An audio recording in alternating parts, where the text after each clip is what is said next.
Hello, everyone. Welcome to our first webinar, lunchtime webinar of 2018. This is Adam Pintar with the ASQ Statistics Division. Thank you for joining us. Our speaker today is Grace Duffy. She has over 40 years experience in successful business and process management in corporate, government, education, and healthcare. Grace uses her experience as president, CEO, and senior manager to help organizations improve. She's authored 13 texts, additional book chapters, and many articles on quality, leadership, and organizational performance. She's a frequent speaker and trainer. She holds an MBA from Georgia State University, and she is an ASQ CMQOE, CQIA, SSGB, and CQA, and she's also a Lean Six Sigma Master Black Belt, ASQ Fellow, and Distinguished Service Medalist. Grace was the 2014 Quality Magazine Person of the Year and the 2016 recipient of the Asia Pacific Quality Organization Milflora Gachlian International Woman in Quality Medal. The title of her webinar is Benchmarking. All microphones other than the presenters have been muted, so if you have any questions or comments during the webinar, please use the questions interface in the GoToWebinar control panel. Grace will address questions throughout and again at the end of the presentation. At this time, I'm going to hand things over to you, Grace, and thank you very much for presenting with the ASQ Statistics Division. Thank you, Adam. I appreciate this. Here we go, show my screen. That's good. Let me get us into some PowerPoint here and start this thing, and we will talk about benchmarking. I am delighted to be here. I'm really glad the Quality Management Division and the Statistics Division have a very long and very, very fruitful relationship, and I'm glad we can continue this one. One of the things you'll see on this slide, the opening slide, is that I have identified the body of knowledge for the CMQOE section that includes benchmarking. One of the things that we want to do with QMD and the Stats Division is to provide information that supports our bodies of knowledge. So what I've done just in this first slide is show in the CQE body of knowledge, the idea of benchmarking is under deployment techniques, and you'll see here with the Bloom's taxonomy level. For the CQE, all you'd need if you're working with benchmarking is just define the concept of benchmarking and why it may be used. So that's about the lowest level of Bloom's technology. So chances are taxonomy. So chances are, if you're taking a multiple choice CQE exam, you're just going to have to recognize one of the definitions of benchmarking in a lineup of 4 opportunities. A little bit more in the CMQOE under other quality methodologies. Here we're looking at being able to apply benchmarking. So you really may need to know a little bit more about benchmarking, when you might apply it, how you might use it. Here it's describe and differentiate methods such as total quality management, continuous improvement, and benchmarking. Now, the information that I put together here is intended to provide information for someone who would be preparing at the level of the CMQOE certification preparation. The other thing I want to share with you here, and by the way, these slides will be available on the Statistics and on the Quality Management Division websites for those of you who wish to use these slides in the future.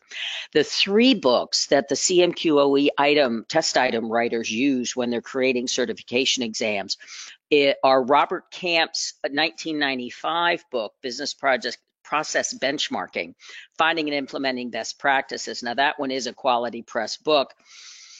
That is not his original book on benchmarking. The original one is in 1989, and I will make a note or 2 out of that one a little bit later on in the presentation.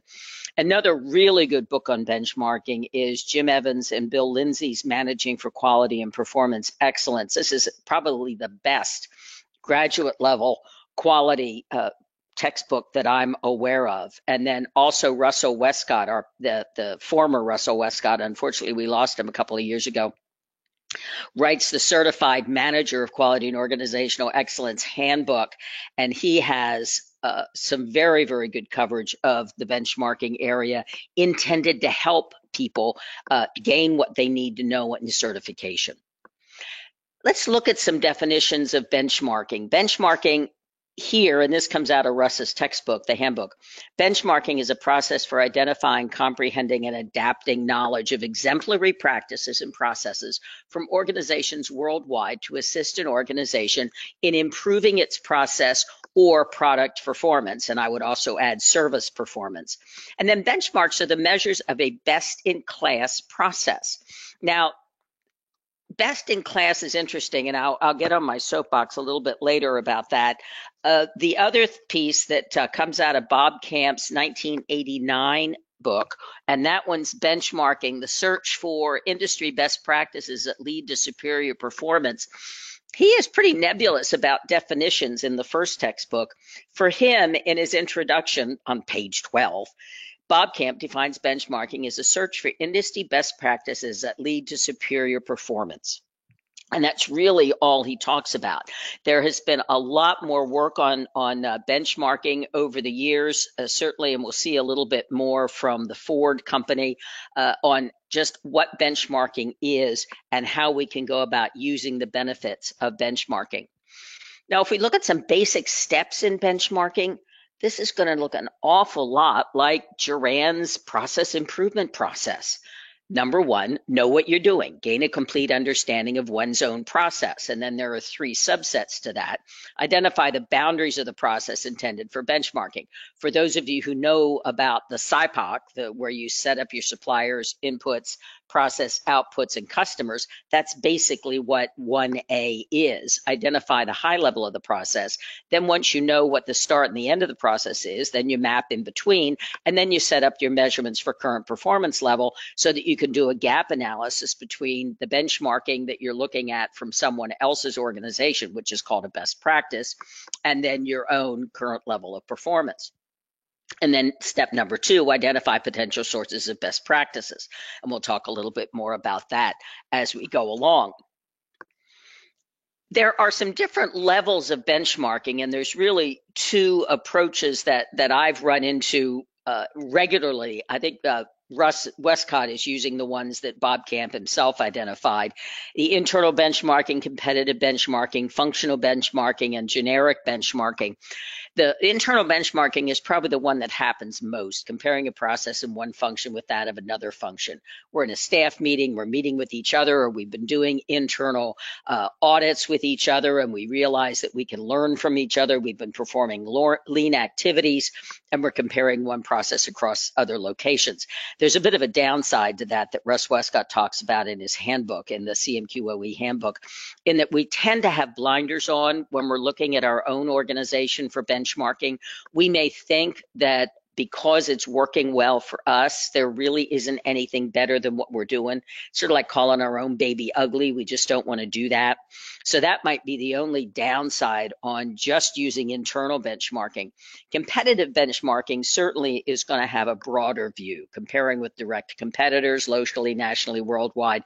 Certainly with the internet now, we can get out to any number of incredible examples of benchmarking areas. Certainly for those of you who are involved in the Malcolm Baldrige performance excellence process, those of you who might be involved in EFQM, the European Foundation for Quality Management. There's also the International and the Asia Pacific Quality Institute. There are a number of different worldwide organizations that are interested in benchmarking. So the competitive benchmarking is probably much stronger.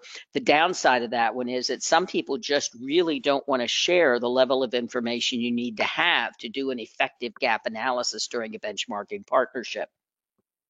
The third one is the functional benchmarking. That's comparing processes to other organizations with similar processes and the same functions outside your industry. There's a lot of work there. I've noticed some good write-ups. I think Standard & Poor's, if you go into your library, into the internet, has some very, very good comparisons of organizations. Forbes magazine, very often you can go in and read interviews with CEOs. McKinsey & Company is another free subscription on the internet that very often has good examples, profiles of organizations where you could do some functional benchmarking, or at least see enough so that you want to approach the organization to see if you could find out as much as you really need to do a gap analysis.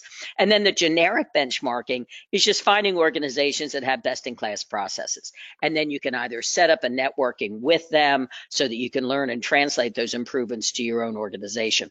Now, some of the downsides on generic benchmarking I'm running into right now. I'm in the middle of doing some drafting for book number 14, as a matter of fact, with a gentleman named Eve Van Newland, who has a structured process for identifying best in class or best practices organizations. And what we're finding in going out and doing functional benchmarking and generic benchmarking is that many of us write these really good project reports and really good case studies, but we don't have any consistent format for writing them. And so if somebody were to take that case study and try and use it as a benchmark, the downside is there may or may not be enough information in there for the benchmarking company to get the information for a true gap analysis. So there's some good sides and downsides to each kind of benchmarking that we do. Now, there's another really good presentation that I attended, back in 2006, but benchmarking is benchmarking. And Ford Motor Company did a lot of good benchmarking, and Mark Slagle did a presentation in 2006 on benchmarking, and I was impressed enough to save his presentation. Ford splits out the different types of benchmarking slightly differently. Certainly, he has the internal and the competitive, the product benchmarking, product versus service, certainly focus on the product development, the manufacturing, extensive product teardowns, where they really do the reverse engineering sort of thing in product development. Then he also gets into the standard, the strategic, which was more of the systems level organization, where you and I would know that as a quality management system, or if you're really looking at strategic, maybe the Hoshin Kanri strategic planning process, that kind of analysis and gap and comparison of what you do, that proactive analysis for emerging trends. And the trends, I think Forbes is one that does a lot, and the McKinsey and Company does an awful lot in good trends. Another place where I've gotten some really good case studies is out of International Business Machines.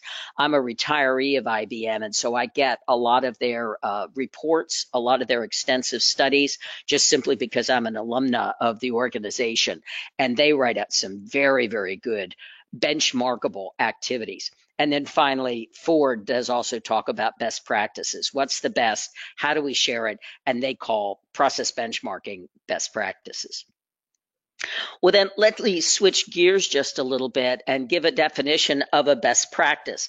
Now, this one basically comes out of Juran's quality handbook. The Ford also makes a stab at the best practice. It's a technique, working method, or activity that has proven itself more effective than any other technique or method. Here's that you can execute a project with the best techniques with fewer problems, fewer unforeseen complications, better outcomes. Well, that's kind of the definition of lean anyway. Faster, better, higher quality, higher value. More important for organizations to know best practices in their field and compare them with our own way of working. That's the gap analysis piece. So the best practices, and one of the things that I discovered as I got deeper into the benchmarking piece is that originally when we were developing the Certified Quality Manager body of knowledge, which is now called the CMQOE, we synonymously use the term benchmarking and best practices. And in all honesty, that's not really the case, because what happens is that you have to have a best practice before you can initiate benchmarking. It's a sequential activity. If the best practice is there, then I can go out, I can find it, I can establish a partnership with that organization that is already getting results from that best practice. And then I can use that information and create a gap analysis for myself so that I can then initiate improvement activities. Now, one of the things that we've discovered in writing this book on best practices now is that there are really 4 areas in developing a best practice. You have to have the enabling activities. What is it that I did to improve my process so that it got to the level of a best practice? How do I measure the results of my process so that I can truly validate that it is a best practice? Am I getting better results than my competitors? Am I meeting my customer requirements better than my competitors, or better than functional benchmarking partners? And am I getting the results that I need in the long term? Are they sustainable? There's actually a fourth component that's not on this chart, and that sort of can be identified with the feedback. But what is the structure? How have I written and formatted my best practice so that other people can use it? Now, a really good format that some people know but not all is the Malcolm Baldrige or the EFQM format. That comes up with the different categories and components that you write up. Maybe a quality management system has the standard components. So you have somewhat of a structure, but not all organizations subscribe to Malcolm Baldrige or to EFQM or to the ISO quality management system.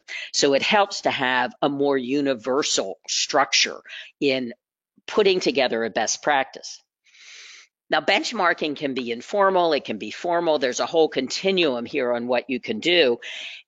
It can be as simple as an informal study. One of the things that we did when I was president and CEO of a community of excellence in Charleston, South Carolina, we had a small team of organizations in the Lowcountry in Charleston that got together to help train our internal auditors. When a new person in the quality department went to internal auditor training, many of you know you need to have 3 audits. Well, you used to have 3 audits. I don't know how many it is now. I'm not a lead auditor. But they would need to have 3 audits in order to get their full certification. Well, what we do as part of this community of excellence is we would invite new internal auditors from our partnering organizations in the Lowcountry to come in and help us out with internal audits in another organization, so that Westvaco might do an internal audit with Cummins, or the Air Base, U.S. Air Base might involve somebody from Boeing. You would work through. Now, you made sure you'd sign non-disclosures, made sure that you weren't going to share company secrets, whatever it was. But then you'd have an informal study, because the internal quality person from the other company was seeing firsthand how that process performed. And that, to a certain extent, was a benchmarking activity. Or you can be as disciplined as the formal benchmarking that I've talked about in the previous slides. If you've got the 4 components of a best practice, you set up a partnership, and then you really work through to get the results you need. Now, there are some sources of benchmarking information, and this again comes out of Russ Westcott's handbook. Probably the most informal, and you can see these continuums, the arrows on the right and the left side of this slide. On gaining the ease of information, it's really easy to go to the library, go to the internet, go to business news sources, go read Forbes magazine, whatever it is, and to get a lot of information from case studies. All of us have been to poster sessions and conferences. It's really easy to get that level of information. The problem is the caliber of that level of information isn't particularly high. The measurements are not going to be there blaring out for everybody to know what somebody's profit margin is, to know exactly what their customer satisfaction numbers are. There are certain areas of information that a company feels to be a little bit sensitive, and they're just not going to open the kimono to everybody with that information.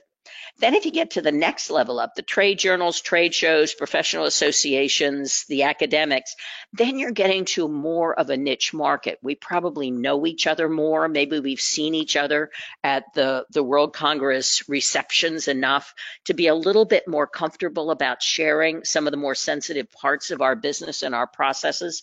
And then certainly as you get into members of your own supply chain or your value chain, you get into the suppliers and customers in your own company, then you're going to be pretty comfortable moving it wide open, and you're going to share flow charts, you're going to share value stream maps, you're going to share information, because you're all there and you have the same goals of what you're trying to do. And then finally, once you set up a fantastic relationship with an organization, then you can go into a target company benchmark and really work out the details. Now, at the target company, I did have the opportunity when I was still with IBM to do some benchmarking with the Xerox Corporation. Now, because IBM and Xerox had an overlapping competitive environment with their copier lines, we did not benchmark there. We benchmarked in their education program, in our customer engineer and in our electrical engineering training. So we made sure that we didn't get into sensitive environments. But heaven forbid, we spent 3 or 4 days on campus at Xerox's Leesburg, Virginia training center, sharing all kinds of information on how we did instructional design and how we did virtual training and how we did classroom training. And we shared all kind of information, but it was not competitive. Now, what are some benefits of benchmarking? And these, again, are going to look an awful like the benefits of running a project well. Make sure you have chosen goals and objectives. Hold on just a minute. I'm going to cough on you. Okay, sorry about that. Now, what happens is when you know your goals and objectives, then you can define them very well. You can be articulate. You can attain your objectives because management is defining what it is we do. Again, rule number 1, know what you're doing. The other piece is that now we can find out whether somebody else has overcome some barriers, some constraints. You may find that you attend a Rotary luncheon once a month, and you find out that somebody across town has figured out the best way to get discounts at some company or whatever, and you share that kind of information. All right, back in a minute.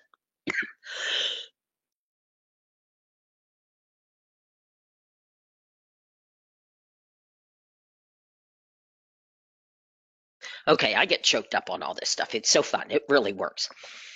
But some of the other benefits, you get to know more about your own organization because you're comparing it with somebody else's. You're going to get more innovative. You're going to get a beneficial sales tool. And as a matter of fact, if you're working with your own suppliers or your own value chain, then both of you are going to look at an expanded client market base. So we can work and gain ground, as I say, on the competition in a very short time because you're not reinventing the wheel. So I think that's a really good benefit for benchmarking and what we're trying to do. All right, let's come back here. Okay, something I did there didn't like me. All right, so what happens in successful benchmarking? And here again, for those of you who have your project management professional certification, or those of you who are Six Sigma Black Belts, you're going to recognize this list as well. Get the people on the bus. The best people, the right people, ability to break the process into its components. This is good project management. Don't take too large a process. Keep the scope functional. Make sure that management is committed not just to start the project, but benchmarking takes a while. It takes a while to research what you want to benchmark. It takes a while to set up the relationship with the other organization, to get all the meetings together, or to go through the documentation, and then to do the gap analysis, and then figure out how you're going to implement any process improvement opportunities that you had with that. So we're going to focus on the process, but you also want to integrate that benchmarking into the broader goals of the organization. I mentioned Hoshin Kanri, the strategic planning tool, a little bit earlier. Anything you bother to put your resources in to benchmark ought to be a strategic or a critical success factor. You probably don't want to just benchmark on the type of hand towels you use in the restroom. Let me just talk about that, figure out what it is you want to do, and go do it. I don't know that you need to do a real extensive gap analysis on that level of improvement. Certainly, we would want to look at differences in culture and portfolios and processes and skill levels. That comes into the functional benchmarking, where you take an idea and you have to translate it into your own organization. If I were to look at how a car company manages its suppliers, and then I would want to then share that into how a service company or how a retail organization manages its customers, I probably have to take into consideration different behavioral attitudes in my client base, demographics, those sorts of things. A lot of times these are not turnkey processes unless you're in direct competitive benchmarking, and then you're liable not to get the information that you want. So you do have to be proprietary ethical issues. You really don't want to be stealing information. You do that once and you're dead. You're gone. Nobody else will want to do business with you. So who benefits from benchmarking? This slide comes up from a presentation or an article from Black and Veatch in 2009, and it shows the business process management maturity model. Those of you may be more familiar with MIT's capability maturity model, but it's basically the same thing. Here is the stair step of from an ad hoc organization down in the lower left all the way up to a best practices world-class optimized system in the upper right-hand level. What happens here is that any organization can benefit from benchmarking, but the more you define your processes, the more you know who you are and what you're doing, the more you have clear, documented, and measured processes and good feedback channels, the more you're going to respond and be able to benefit from benchmarking. Certainly, if you're a small business or an entrepreneur, then you can share at Rotary, you can share at ASQ meetings, you can share at your project management meetings, and you can, but your success here, as it says on the slide, it largely depends on individual effort and knowledge. You're brute forcing the results in your organization. So you're going to get some short-term results out of seeing what other people are doing.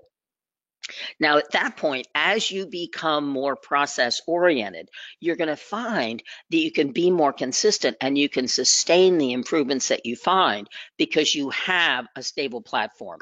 So you'll see the arrows moving up to each of these levels of information.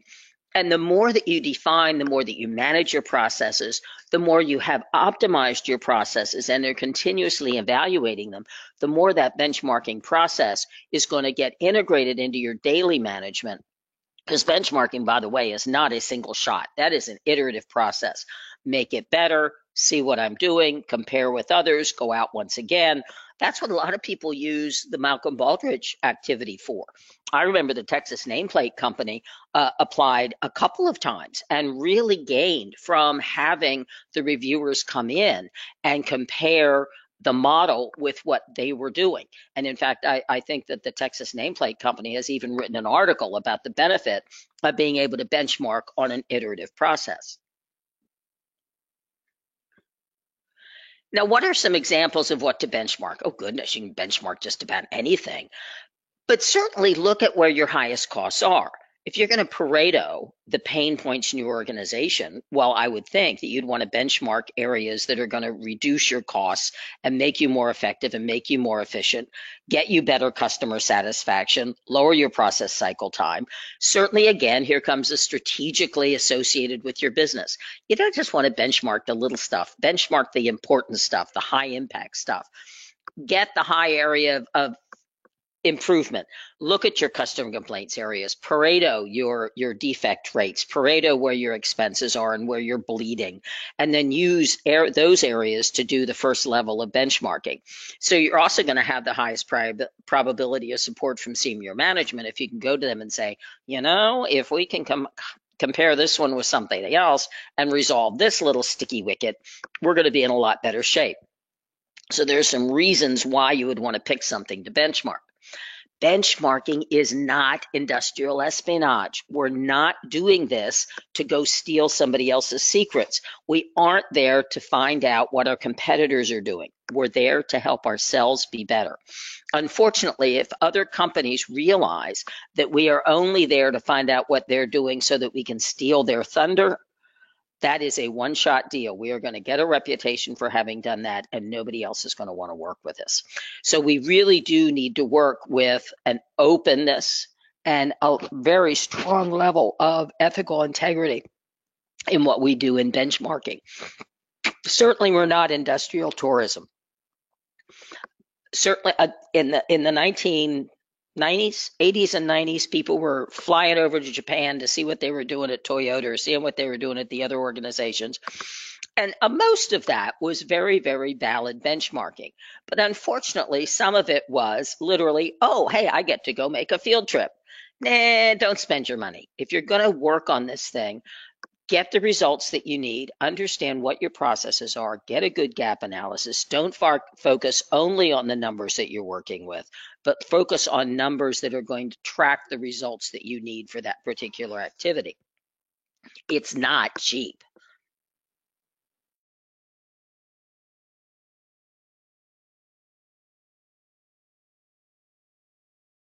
Benchmarking, you're talking about really being on site. You're talking about hotels and airplanes. You're talking about pulling some of the best out of their cubicles and out of their offices to go work through this process. And you do have to have a proper protocol. You need to show up with enough in your briefcase to share with the benchmarking partner. There are things that we want to do that are going to help us trade ideas with our partners. But we can't come to our partner and ask them to just help us get a whole lot better without them gaining something as well. Now, hold on just a minute. Now, there's a 5-page benchmarking process that Ford has put together, and I really like this chart. So I've given the attribution to Mark Slagle here, and we'll finish up the presentation with this one before I choke to death here. We're doing fine. When we look at this 4 quadrants of benchmarking and the concept of benchmarking, we're going to see that there's a right and a left side of this saying that there are certain critical success factors that we want to benchmark. And then there are key enablers that are going to allow us to use those benchmarks as an improvement process. Now, certainly you could use PDCA, you could use DMAIC, you could use that Hoshin Connery strategic planning tool that I talked about. You could use quality management system, any number. I happen to like PDCA because it's so universally transportable. Works out very well. But what we're seeing on this slide is that there's really 2 parts. And of course, there are 2 parties when you benchmark. There's us, the people who want to do the benchmarking, and there's them who are coming to us. So there's us internally who have the best practice, and there's them who want to come to us to benchmark with. So what we're seeing are these 4 quadrants in this square, and then the 5th one on the analysis and implementation of change. And that's once you've done your benchmarking and have your best practice, how you go through your improvement process. So for us, if I want to benchmark, the first thing I have to do is, what do I benchmark? How do I do it? And obviously this is Ford's chart, so they're saying, how do we do it at Ford? 3, who does it best? And then how do they do it? So let's take a look at each one of these quadrants. So what do we benchmark?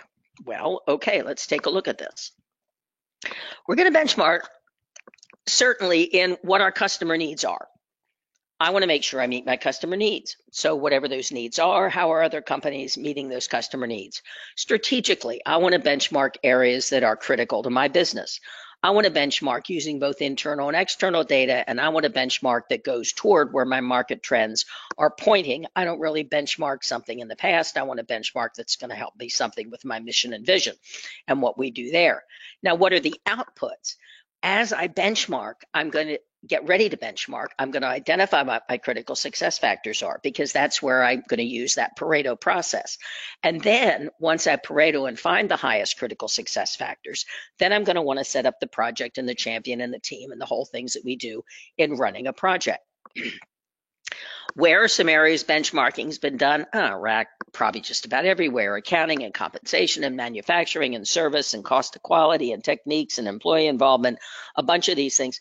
What that cost of quality in the middle reminds me, by the way, I teach a cost of quality course for ASQ, and occasionally I'll get a call from somebody after the class saying, I would like to benchmark somebody on cost of quality. Then we start getting into a bit of an issue, because cost of quality says, I'm going to share with you my activity-based costing. I'm going to show you how I use my data and my numbers to identify areas for improvement, or at least areas for value stream mapping or leaning in my organization. And certainly it's going to be difficult, if downright impossible, to get a competitor to show you that level of information. So cost of quality is a great way to share critical success factors and figure out the best way that you would want to identify those priority areas for benchmarking.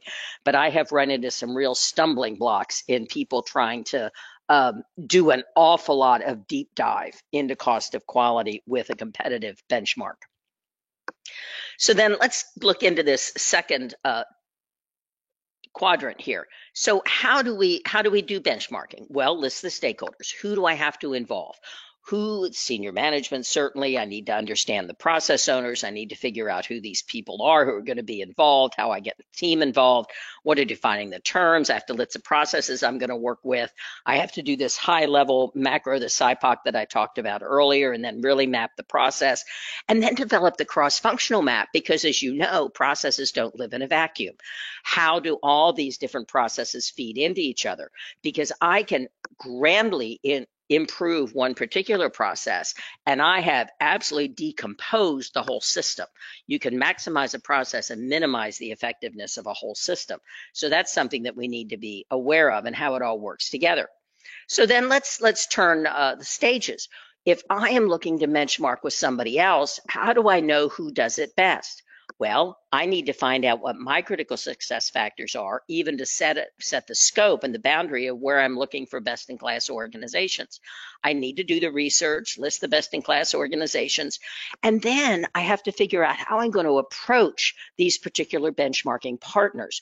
Or if I'm just going to go do an internet search, or if I'm just going to use a case study, or go talk to read a Baldrige report or an EFQM report, whatever it is. Then how does the other organization benchmark? Now I need to do more focused research. I either need to go into Standard & Poor's and I need to learn more about that organization. I need to find a way into the organization and find some introductions. I have to figure out what their best practices are and how they have improved that enabler piece, how they have improved that best practice, so that I can do a comprehensive gap analysis. Just to say that somebody is better at supply chain logistics is one thing, but I have to get to a real detailed level of how do they figure out who their transport is? How do they figure out their routes? How do they do their scheduling? How do they make sure that they do all the insurance? How do they figure out how they staff their routes and what they do? And then you have to set up the whole, well, we in auditors call these things working papers. How am I going to interview? How do I get into the door? How do I set up the agendas and the meetings, get the surveys going, and then write the trip reports? I think there's one more here. Nope, no, there's not. Write the trip reports. With a trip report, this is more than just the project, well, this is what we did. This trip report is the basis of the gap analysis and the findings of what you did, and then how you're going to use that information for continuous improvement in your own organization. This is that segment number 5 of then how do I analyze and work through this information. This trip report, by the way, can become the new best practice document for you, for other people to come and benchmark you. And then finally, the full-blown, how do I implement and what do I do? Where am I going to improve? What's the highest bang for my buck? Where's the cost-benefit analysis? Write the full report suggesting the improvements and how we separate those projects now.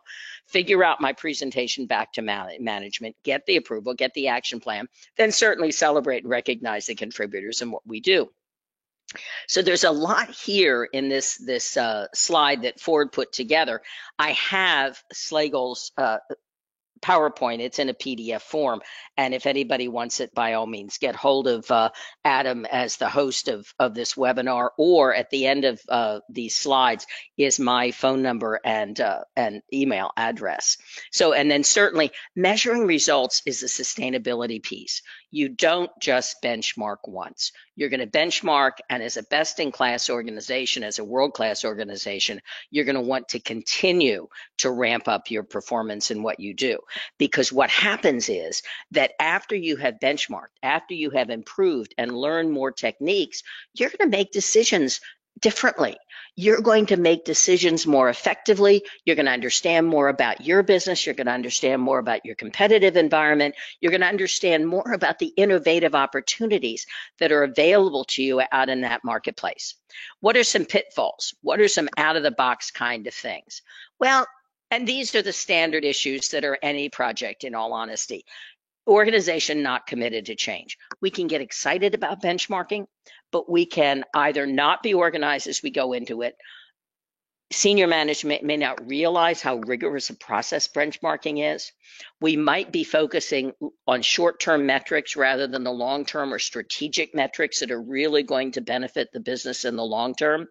We might go after a partner just because they're big, just because Forbes or Fortune magazine or the Washington Post or US News and World Report did a profile on an organization and we say, ooh, I want to be like they are. Well, maybe your organization isn't the same as theirs. So you really want to select partners based on performance that's concomitant with what you want to do. The other issue is you could go through all this and then you bring the ideas back to senior management and they say, what we're doing is better than that. And we've got blinders on. So we really have to think through some of these things. And we do want to be innovative and creative. We do want to think out of the box in how we can improve our business and what we do. And there's some really good documentation on innovation these days. And ASQ has done a lot of good work in innovation recently. Well, for those of you who have questions and those of you with the wrap up, I do believe that I can get involved with you over internet. I'm more than happy. This is my email address. I will respond to you. Let's talk to each other. This is my cell phone. When I go internationally, it rings. So let me know. I'll do what I can to help. I'm not the world's best expert. I'm certainly not Bob Camp, but I've done a bunch of benchmarking. And if there are things I can do to help you, I am more than happy to do so. So thank you. And Adam, thank you for this opportunity to support the statistics and the quality management division.